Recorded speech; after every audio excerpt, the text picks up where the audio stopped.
Aleykümselam. Nasılsın, iyi misin Hacı abi? Allah razı olsun. Sen misin dükkanın sahibi? Evet. Nasıl işten?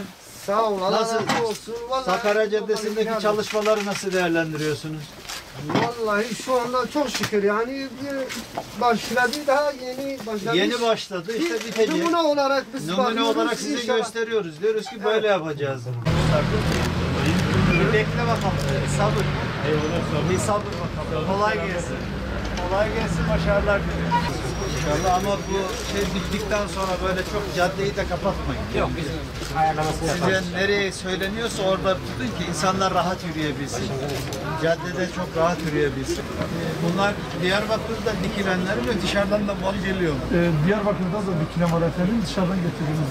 Dışarıdan ürünler değişiyor yani. ürünler değişiyor. Nasıl, işler nasıl? Çok şükür iyiyiz. İyi, şükredersen Rabbim artır inşallah. Teşekkür ederim. Bu bizim Diyarbakır bazaltım arkadaşlar. Evet.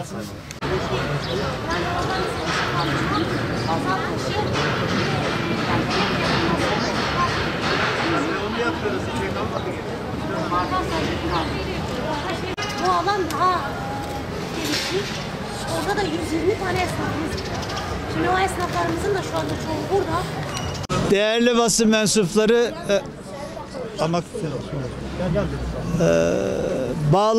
Bağlar ilçemizdeyiz. Bağlar ilçemizin Sakarya Caddesi'ndeyiz.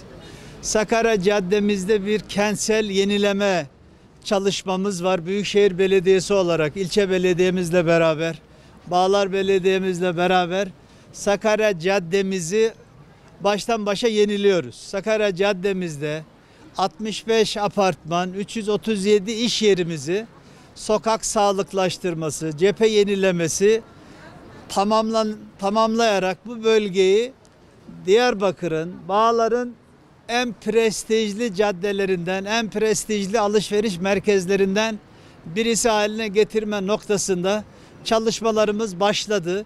Şu anda örnek uygulamalarımız var arkada gördüğünüz. İşte hem dış cephede binaların boyalarını yeniliyoruz, dükkanlarımızın dış cephelerini yeniliyoruz. Sokağı tamamen baştan başa yenilemiş olacağız. Sakarya Caddesi Bağlar'da günlük 20 bin insanın alışveriş için girdiği kalabalık bir cadde. İnşallah bu caddedeki çalışmalarımız tamamlandığında Sakarya Caddesi Bağlar'ın, Diyarbakır'ın en cazip, en kaliteli açık alışveriş alanlarından birisine dönüştüreceğiz inşallah. Değerli arkadaşlar, Bağlar'da tabii işimiz çok. Bağlar'da hem kentsel dönüşüm hem kentsel yenileme faaliyetlerimiz diğer alanlarda da devam ediyor. Büyükşehir Belediye'miz, Bağlar Belediye'miz, Çevre Şehircilik Bakanlığımızla beraber şu anda Kaynartepe Mahallesi'nde kentsel dönüşüm faaliyetleri başladı. Birçok caddede, sokakta yeni cadde açma, yeni sokak yapma, caddelerin, sokakların yenilenmesi, asfaltlanması çalışmalarımız da var ilçe belediyemizle beraber. İnşallah Bağlar'da başlatmış olduğumuz bu çalışmalar bittiğinde Bağlar daha yaşanılabilir, yaşam kalitesi daha yükselmiş bir ilçeye, bir bölgeye dönüşmüş olacak. Bu konuda gece gündüz arkadaşlarımızla beraber ilçe kaymakamımız, ilçe belediye başkanımız hep birlikte Bağlar'a hizmet etmeye devam edeceğiz. Bugün Sakarya Caddemizdeki çalışmaları yerinde görmek üzere sizlerle bir araya geldik.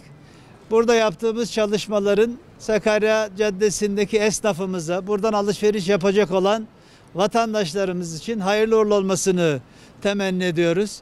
İnşallah aralıksız en kısa zamanda burayı bitirip halkımızın hizmetine sunmak istiyoruz.